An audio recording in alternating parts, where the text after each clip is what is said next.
नमस्कार दोस्तों, मैं कुंदन कुमार आपका स्वागत करता हूं आपके अपने चैनल SSCD पर। कैसे हैं आप लोग? आशा करते हैं स्वस्थ होंगे और अपने एग्ज़ाम में लगे हुए होंगे। एग्ज़ाम के संदर्भित बजट के बारे में आज जानकारी प्राप्त करेंगे। वीडियो शुरू से अंत तक ज़रूर देखिएगा। साथ में चैनल पे नए आए हैं तो सब्सक्राइब कर दीजिए और दोस्तों को अधिक से अधिक शेयर कर दीजिए। बेल आइकन को ऑल सेट पे ज़रूर डाल दीजिएगा। अब इसमें हमें पढ़ना क्या है कि क्या होता है बजट। बजट क्या होता है, शब्द का मतलब समझना है। बजट शब्द फ्रेंच भाषा के बगट से आया है, जिसका मतलब होता है चमड़े का थैला।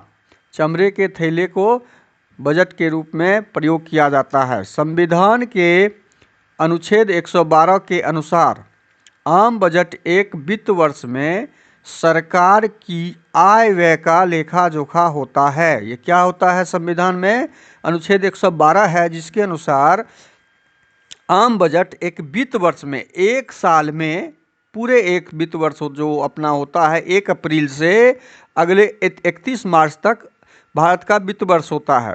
1 अप्रैल से 31 मार्च तक भारत का वित्त वर्ष होता है, वो फाइनेंशियल ईयर होता है। वो एक वर्ष में सरकार की टोटल आय, इनकम और टोटल एक्सपेंस, खर्च के बार लेखा जोखा होता है बजट। और स्वतंत्र भारत का पहला बजट 1947 में पेश हुआ था। कब पेश हुआ था? 1947 में। तीसरा नंबर पॉइंट, वित्त मंत्री निर्मला सीतारमण जी ने आज 1 फरवरी 2024 को सरकार का अंतरिम बजट 2024 पेश किया। अंतरिम बजट, यहाँ पे एक शब्द आया है अंतरिम बजट। अंतरिम बजट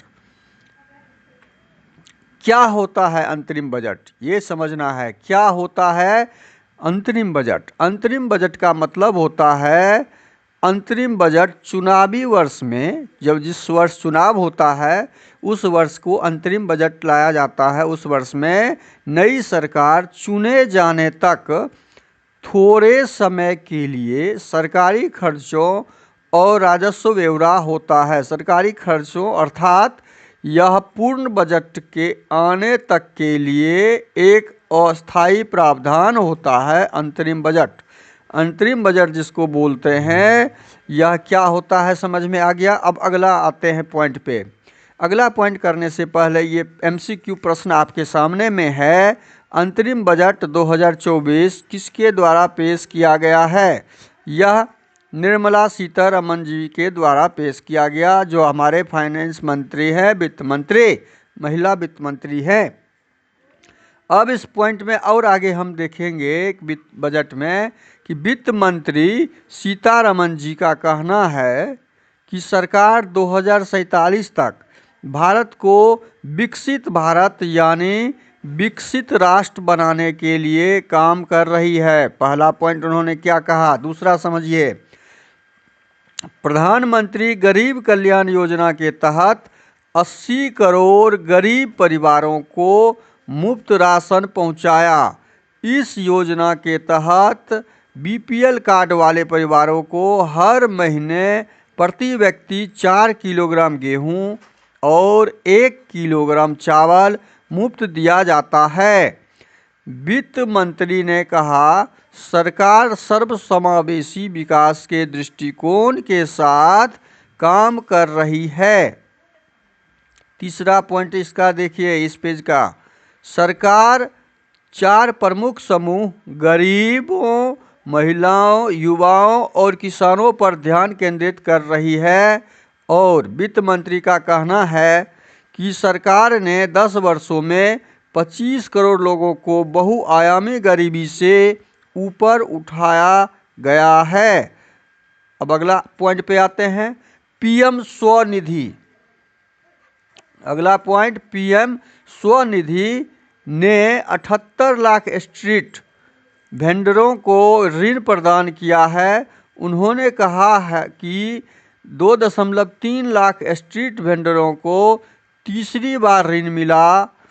PM जनधन के तहत 34 लाख करोड़ रुपये के प्रत्यक्ष लाभ हस्तांतरण डीबीटी से सरकार को 2.7 लाख करोड़ रुपये की बचत हुई। देखिए डीबीटी लाने से क्या फ़ायदा हुआ, सरकार को 3.25 लाख रुपये की बचत हुई, जिसको वो कल्याणकारी योजनाओं में खर्च कर रही है।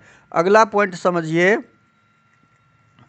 कौशल Bharat mission skill India mission ने 1.4 करोड़ युवाओं को प्रशिक्षित किया और 54 लाख लोगों को कुशल बनाया। Kaushal Bharat mission skill India mission के तहत 3000 नए ITIs भी स्थापित किए गए हैं। अगला पॉइंट समझिए, वित्त मंत्री सीतारमण जी का कहना है कि पीएम मुद्रा योजना ने 22.5 लाख करोड़ रुपये के 43 करोड़ ऋण जारी किए हैं। 43 करोड़ किस योजना, पीएम मुद्रा योजना के तहत। अगला पॉइंट आप देखते हैं। अगला पॉइंट क्या है आपका, कि पीएम किसान सम्मान निधि के तहत प्रति वर्ष 11.8 करोड़ किसानों को सीधी वित्तीय सहायता प्रदान की गई है, जिसमें 6,000 प्रत्येक वर्ष दिया जाता है प्रत्येक 11.8 करोड़ किसानों को, वो भी डीबीटी के माध्यम से। किसके माध्यम से, डीबीटी के माध्यम से, डायरेक्ट बेनिफिट के माध्यम से, जिसमें सरकार को 2.7 करोड़ रुपये का 2.7 करोड़ लाख रुपये का बचत हुआ है। अगला पॉइंट, बजट में वित्त मंत्री निर्मला सीतारमण ने कहा कि सरकार ने किसानों को सशक्त बनाने पर जोर दिया है। 4 करोड़ किसानों को पीएम फसल बीमा योजना का लाभ दिया गया है। 4 करोड़ किसानों को पीएम किसान योजना से 11.8 करोड़ लोगों को आर्थिक मदद मिली है। अगला पॉइंट समझिए, पिछले वित्त वर्ष में 7 IITs, 16 IITs, 7 HIMS, 15 एम्स, 390 विश्वविद्यालय स्थापित किए गए हैं। ये पिछले वर्ष की है। अगला पॉइंट समझिए, उच्च शिक्षा में महिला नामांकन 10 वर्षों में 28% बढ़ गया है। अगला पॉइंट, वित्त मंत्री सीतारमण जी का कहना है कि जनसांख्यिकी लोकतंत्र और विविधता, डेमोग्राफी, डेमोक्रेसी एंड डाइवर्सिटी की त्रिवेणी है। 3D ट्रिनिटी भारत के हर सपने को पूरा करेगी। अगला पॉइंट, प्रधानमंत्री आवास योजना कोरोना की चुनौतियों के बावजूद ग्रामीण क्षेत्रों के 3 करोड़ घरों को बनाने का लक्ष्य सरकार ने प्राप्त कर लिया। अगले 5 वर्षों में 2 करोड़ और घर बनाने का काम पूरा किया जाएगा। अगला पॉइंट, आगे का पॉइंट, देश के 1 करोड़ घरों को और सौर ऊर्जा के जरिए 300 यूनिट बिजली मुफ्त दी जाएगी। यह करंट राम मंदिर के उद्घाटन के बाद जस्ट लिया गया फैसला है। अगला पॉइंट, इस बार बजट में रक्षा खर्च में 11.1% बढ़ाने की बात कही गई है। हालांकि इसका बड़ा हिस्सा पेंशन और सैलरी के लिए होगा। अगला प्रश्न, अगला पॉइंट, साइबर कैंसर को रोकने के लिए सरकार टीकाकरण, सर्वाइकल कैंसर को रोकने के लिए सरकार टीकाकरण लेकर आई है। लड़कियों को इससे बचाने के लिए उन्हें मुफ्त टीका दिया जाएगा। आयुष्मान भारत योजना के तहत, अगला पॉइंट है, आयुष्मान भारत योजना के तहत सभी आशा कर्मी और आंगनवाड़ी कर्मचारियों को सुविधा दी जाएगी। इसमें अगला पॉइंट है, पीएम किसान संपदा योजना से 38 लाख किसानों को लाभ हुआ है। सरकार फसल कटाई के बाद की गतिविधियों में निजी सार्वजनिक निवेश को बढ़ावा देगी। अगला पॉइंट है, सभी कृषि जलवायु क्षेत्रों में नैनो डीएपी के अनुप्रयोग का विस्तार किया जाएगा। नैनो डीएपी आ गया, जिसको स्प्रे के रूप में दिया जाएगा। अगला पॉइंट दिया है, 2013-14 के बाद से समुद्री खाद्य निर्यात दोगुना होने की पृष्ठभूमि में 5 एकीकृत एक्वा पार्क स्थापित किए जाएंगे। समुद्री खाद्य निर्यात दोगुना होने की पृष्ठभूमि में 5 एकीकृत एक्वा पार्क। अगला पॉइंट है, बजट का पॉइंट समझते जाइएगा। लखपति दीदी का लक्ष्य 2 करोड़ से बढ़ाकर 3 करोड़ किया गया। पहले 2 करोड़ लखपति दीदी बनाने का लक्ष्य था, जिसको 3 करोड़ किया गया। वित्त मंत्री सीतारमण जी ने कहा कि 9 करोड़ महिलाओं वाले 83 लाख स्वयं सहायता समूह ग्रामीण सामाजिक आर्थिक परिदृश्य को बदल रहे हैं। स्वयं सहायता समूहों की सफलता ने 1 करोड़ महिलाओं को लखपति दीदी बनने के लिए सशक्त बनाया। अगला पॉइंट, रक्षा उद्देश्यों के लिए गहन तकनीक को मजबूत करने के लिए नई योजना शुरू की जाएगी। आगे का पॉइंट, 40,000 रेल बोगियों को वंदे भारत मानकों के अनुरूप बदला जाएगा। 40,000 रेल बोगियों को वंदे भारत के मानक के रूप में। अगला पॉइंट है, सरकार अगले वित्त वर्ष में बुनियादी ढांचे के निर्माण में 11.11 करोड़ रुपये खर्च करेगी। वित्त वर्ष में 2025 में बुनियादी ढांचा व्यय सकल घरेलू उत्पाद का 3.4% होने का अनुमान है। आगे का पॉइंट, 2030 तक 100 मिलियन टन की कोयला गैसीकरण और द्रवीकरण क्षमता स्थापित की जाएगी। कोयला से गैस का निर्माण किया जाएगा, 100 मिलियन टन की कोयला गैसीकरण 2030 तक। अगला प्रश्न है, अगला पॉइंट है, ई बसों को अधिकाधिक अपनाने को प्रोत्साहित किया जाएगा। आगे का point, bio manufacturing bio foundry की नई योजना शुरू की जाएगी। आगे का पॉइंट इसमें डाला हुआ है, बजट में राज्य सरकारों द्वारा मील के पत्थर से जुड़े सुधारों के लिए 50 वर्षीय ब्याज मुक्त ऋण के रूप में 75,000 करोड़ रुपये को प्रावधान किया गया है। 75,000 करोड़ रुपये राज्य सरकार को बिना ऋण दिए जाएंगे। आगे का पॉइंट, लक्षद्वीप सहित द्वीपों पर बंदरगाह कनेक्टिविटी सुविधाओं के लिए परियोजना शुरू की जाएगी। ये बजट के कुछ पॉइंट थे जिसे सरकार ने आपके सामने, हम जनता के सामने रखा है। अब देखते हैं आगे का पॉइंट, वित्त वर्ष 2014 के लिए राजकोषीय घाटे का लक्ष्य संशोधित कर सकल घरेलू उत्पाद का इतना % कर दिया गया है, जो पहले इतना था। ये 2024 होगा, 14 नहीं, प्रिंट मिस्टेक। अगला पॉइंट है, फाइनेंशियल ईयर 2025 के लिए राजकोषीय घाटे का लक्ष्य 5.1 आंका गया है। राजकोषीय घाटे का मतलब होता है भारत का जो इनकम होगा और जो खर्च होगा, एक्सपेंस होगा, उसका अंतर। इनकम यदि 100 रुपया है और खर्च 110 रुपया है, तो अंतर हमारा कितने का हो गया? 10 रुपया अधिक खर्च का हो गया। तो -10 रुपया भारत का इनकम जा रहा है। इसी को राजकोषीय घाटा बोलते हैं, जिसको % में आंका गया है, जो भारत का अभी 5.1 के नीचे लाने का प्रावधान है। अगला पॉइंट देखिए, फाइनेंशियल ईयर 2024 का कुल व्यय संशोधित होकर 44.90 लाख करोड़ रुपये हो गया। अगला प्रश्न है, अगला पॉइंट है वित्त वर्ष 2024 में उधार के अलावा कुल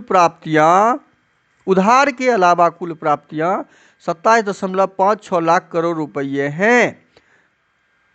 आगे का पॉइंट फाइनेंशियल ईयर 2025 में कुल उधारी का लक्ष्य 11.75 लाख करोड़ रुपये है। किसी को उधार देते हैं काम के लिए, उसी को ऋण बोलते हैं। आगे का पॉइंट है फाइनेंशियल ईयर 2024 कर प्राप्ति 23.24 लाख करोड़ रुपये हैं। 24 का कर जो हम सरकार को प्राप्त होगा 23.24 लाख करोड़ रुपये। आगे का पॉइंट, अगला पॉइंट है फाइनेंशियल ईयर 2026 तक राजकोषीय घाटे को 4.5% से कम करने का लक्ष्य रखा गया। फाइनेंशियल ईयर 2025 सकल बाजार उधार 14.1 लाख करोड़ रुपये देखा गया है। यही कुछ वित्त वर्ष का पॉइंट है। सीतारमन कहती है, आगे का पॉइंट समझिए, कि पिछले 10 साल में हमारा करदाता आधार बढ़ा है। आगे का पॉइंट, अगला पॉइंट है प्रत्यक्ष और अप्रत्यक्ष कर ढांचे में कोई बदलाव नहीं किया गया है। करों में कोई बदलाव नहीं है, जो पीछे का कर का स्लैब था वही है। आगे का पॉइंट, निर्मला सीतारमन ने अपने बजट भाषण के दौरान आयकर को लेकर किसी भी तरह की नई घोषणा नहीं की। आय का पॉइंट समझिए, इनकम टैक्स स्लैब वही बना रहा। आगे का पॉइंट है सरकार व्यक्तिगत करदाताओं के लिए वित्त वर्ष 2010 तक लंबित 25,000 रुपये तक की प्रत्यक्ष कर मांगों को वापस लेगी। यह एक पॉइंट किया गया। अब आते हैं प्रश्न पे। ये सारे जितने भी थे बजट के ऊपर अंतरिम बजट का पॉइंट था। इसे आप जरूर दोबारा देख के समझते रहें, प्रैक्टिस करें। इससे आपके प्रश्न एग्जाम में पूछे जाते हैं। बजट शब्द का अर्थ क्या होता है अभी जस्ट हमने बताया था, चमड़े का थैला। बजट शब्द का अर्थ होता है चमड़े का थैला। तो इस प्रश्न का सही आंसर हो जाएगा ऑप्शन ए, चमड़े का थैला। अगला प्रश्न, बजट शब्द की उत्पत्ति किस भाषा से हुई? बजट शब्द की उत्पत्ति फ्रेंच भाषा से हुई। किस भाषा से हुई? बजट शब्द की उत्पत्ति लैटिन भाषा से हुई, फ्रेंच भाषा से नहीं, लैटिन भाषा से हुई बजट शब्द की उत्पत्ति। आगे का प्रश्न, भारत में पहला बजट 18 फरवरी 1860 को किसने पेश किया था? भारत में पहला बजट 18 फरवरी ईस्ट इंडिया कंपनी के जेम्स विलियम्स ने। अगला प्रश्न, भारत में पहला बजट कब पेश किया गया था? भारत में पहला बजट कब पेश किया गया था? 18 फरवरी 1860 ईस्वी को। इस प्रश्न का सही आंसर हो जाएगा option A C, option C 1860। अगला प्रश्न, भारत में बजट प्रणाली की शुरुआत किस वायसराय के कार्यकाल के दौरान की गई थी? तो यह की गई थी लॉर्ड कैनिंग के कार्यकाल। तो इस प्रश्न का सही आंसर हो जाएगा ऑप्शन बी, लॉर्ड कैनिंग। आगे का प्रश्न, संविधान में बजट शब्द की जगह क्या प्रयोग हुआ है?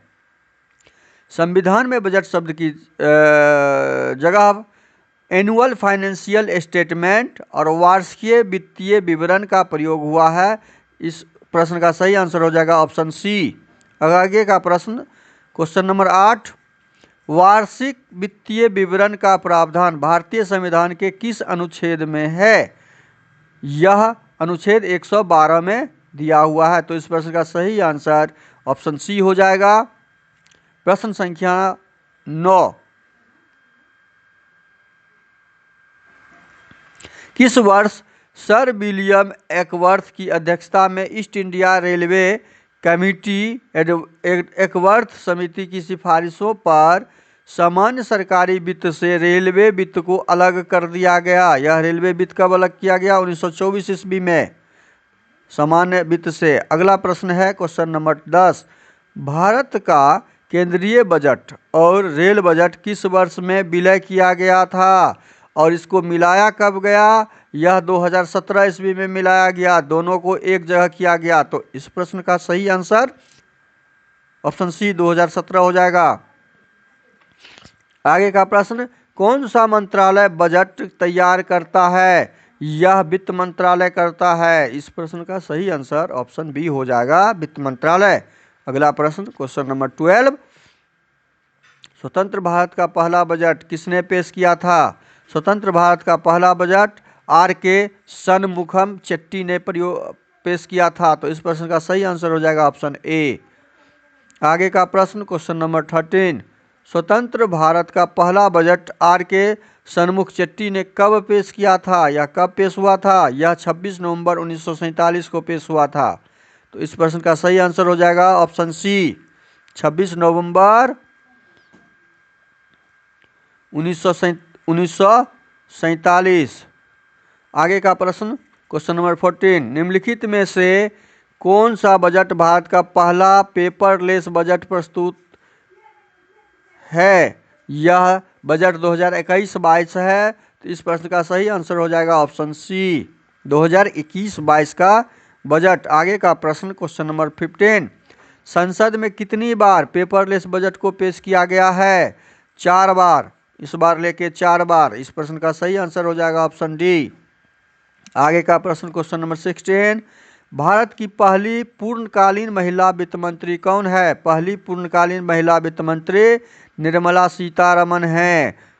इस प्रश्न का सही आंसर हो जाएगा ऑप्शन डी निर्मला सीतारमण। अगला प्रश्न क्वेश्चन नंबर 17, भारत की पहली महिला वित्त मंत्री कौन है? भारत की पहली महिला वित्त मंत्री इंदिरा गांधी जी हैं, जो कुछ दिनों के लिए रही थी। तो इस प्रश्न का सही आंसर हो जाएगा ऑप्शन ए इंदिरा गांधी। अगला प्रश्न क्वेश्चन नंबर 18, बजट में क्या होता है? बजट में क्या होता है?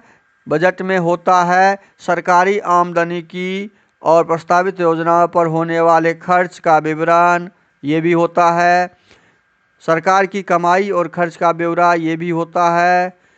मंत्रालयों और उनके खर्च के लिए धनराशि का आवंटन, ये तीनों पॉइंट होता है। तो इस प्रश्न का सही आंसर हो जाएगा ऑप्शन डी।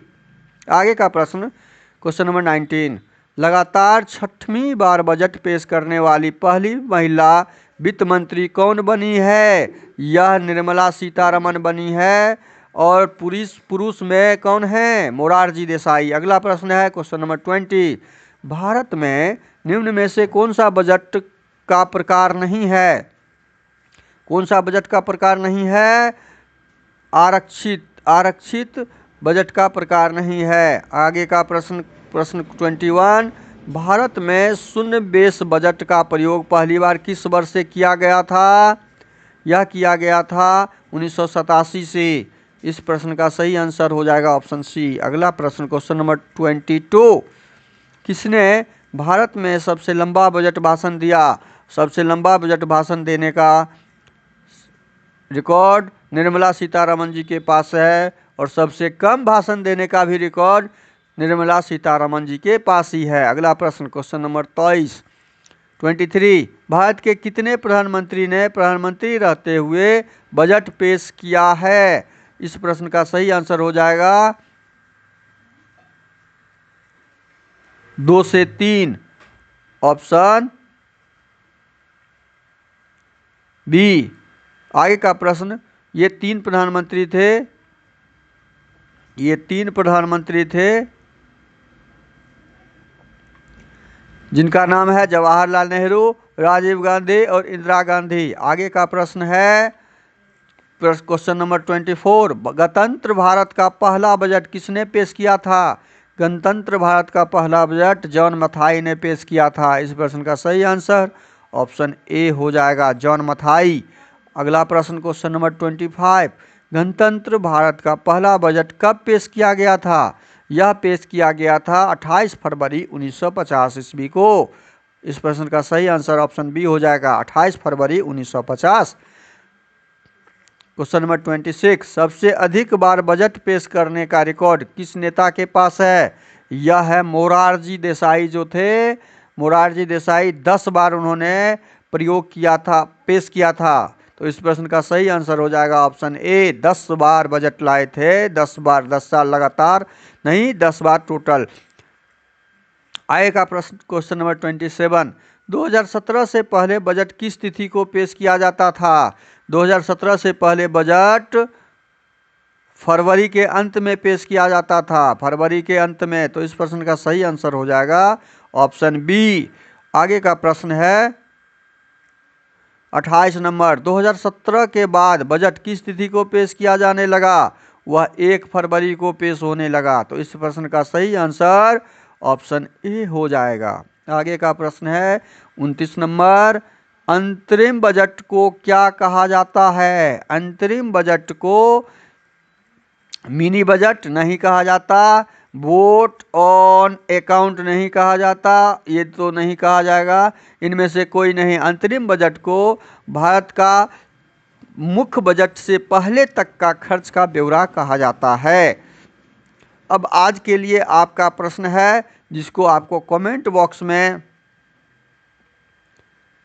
रिप्लाई करना है, और रिप्लाई करने से पहले आपको ध्यान रखना है कि आपका क्वेश्चन नंबर डालते हुए ऑप्शन जो आपका होगा ए बी सी डी, जो सही वो ऑप्शन आप डाल दीजिएगा। प्रश्न है आपके सामने, अंतरिम बजट 2024 किसके द्वारा पेश किया गया? और दूसरा प्रश्न है सबसे अधिक बार बजट पेश करने का रिकॉर्ड किस नेता के पास है? ये दोनों प्रश्न का कमेंट बॉक्स में आप रिप्लाई जरूर कीजिएगा।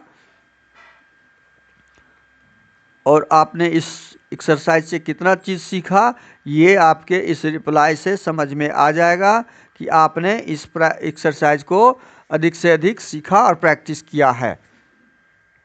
वीडियो शुरू से अंत तक जरूर देखिएगा। वीडियो अच्छा लगे तो लाइक कर दीजिए, चैनल पे नए आए हैं तो सब्सक्राइब कर लीजिए, दोस्तों को अधिक से अधिक शेयर कर दीजिए, बेल आइकन को ऑल सेट पे डाल दीजिए। थैंक यू, धन्यवाद, जय हिंद, जय भारत।